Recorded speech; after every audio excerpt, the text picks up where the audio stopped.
Hello বন্ধুরা, আসসালামু আলাইকুম। কেমন আছেন সবাই?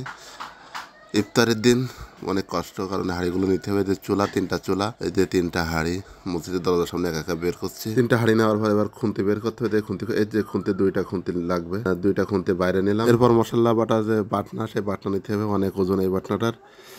এই যে দেখেন মসজিদের যে প্লেট, এই প্লেটে খিচুড়ি বাড়া হয়। দেখি বাটনাটা কেমন, এটা চেক করে দেখি। অনেক ওজন, আস্তে আস্তে ঘামের রসুন টসুন সব কিছু বাটা লাগবে। তারপরে সব কিছু ব্যানের ফেলে তোলার চেষ্টা করছে একটা একটা করে।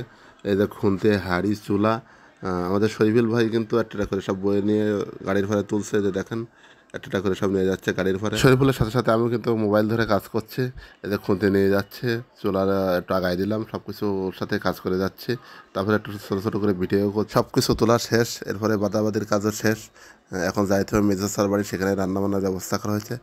শরীফুল মেজর স্যার বাড়িতে রওনা দিল, আমি মসজিদের গেটটা বন্ধ করে আমি রওনা দিলাম পিছন পিছন। এরপরে কিন্তু মূল কার্যক্রম শুরু, বাটাবাটি, কাটাকাটি, ছাটাছাটি, বাটাবাটি সব কিছু কাজ চলছে। বাটাবাটির কাজ শেষ, সব কিছু সাজিয়ে রাখা হয়েছে। এই যে পেঁয়াজ, ঝাল, রসুন সব কিছু আছে, মশলাপাতিগুলো সব খাটে পা রেখে দেওয়া হয়েছে। তেল আছে, লবণ, খিচুড়ি রান্নার যেসব উপকরণ লাগে সব কিছু কিন্তু এই জায়গায় উপস্থিত আছে বর্তমানে, সব রেডি। এবার চুলায় আগুন ধরাতে হবে। আলহামদুলিল্লাহ, এখন চুলায় আগুন ধরাতে হবে। চুলায় আগুন ধরার জন্য রেডি হচ্ছে। ডাল সিদ্ধ করতে হবে প্রথমেই, এরপরে পানি গরম করতে হবে, তারপরে খিচুড়ি চড়াই দিতে হবে ইনশাআল্লাহ। আলহামদুলিল্লাহ, আমরা অবশ্যই খিচুড়ি রান্না শুরু করলাম। কবির ভাই কিন্তু আজকে রাঁধুনি খিচুড়ি রান্নার, সে কিন্তু অলরেডি পাক করা শুরু করে দিয়েছে। এবং আমাদের যে আজিজ চাচা, উনি কিন্তু জাল দিচ্ছে, উনি কিন্তু জাল দেয় খুবই এক্সপার্ট। আর আমাদের কবির ভাইয়ের রান্নার কথা তো বলাই লাগবে না, রান্না শেষে বোঝা যাবে তার রান্না কেমন। খুবই সুস্বাদু হয় তার খিচুড়ি রান্না।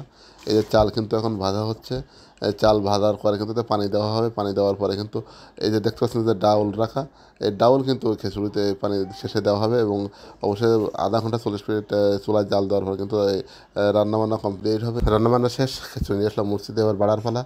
এই যে খিচুড়ি বাড়তেছি ইনশাল্লাহ। প্রায় 200 থেকে 250 প্লেট বাড়তে হবে মসজিদে খিচুড়ি। অনেক লোক হয় আমাদের মসজিদে, এই জন্য খিচুড়ি বাড়ছে। অবশেষে প্লেটে কিন্তু খিচুড়ি পরিবেশন করা শেষ। এই যে কাছে অনেক প্লেট, এখানে প্রায় 200 প্লেট। আমার পিছনে আরও অনেক প্লেট আছে, আপনারা দেখতে পাচ্ছেন যে অনেক প্লেট কিন্তু খিচুড়ি বাড়া হয়েছে। প্লেটের কানে কানে ভর্তি করে দেওয়া হয়েছে।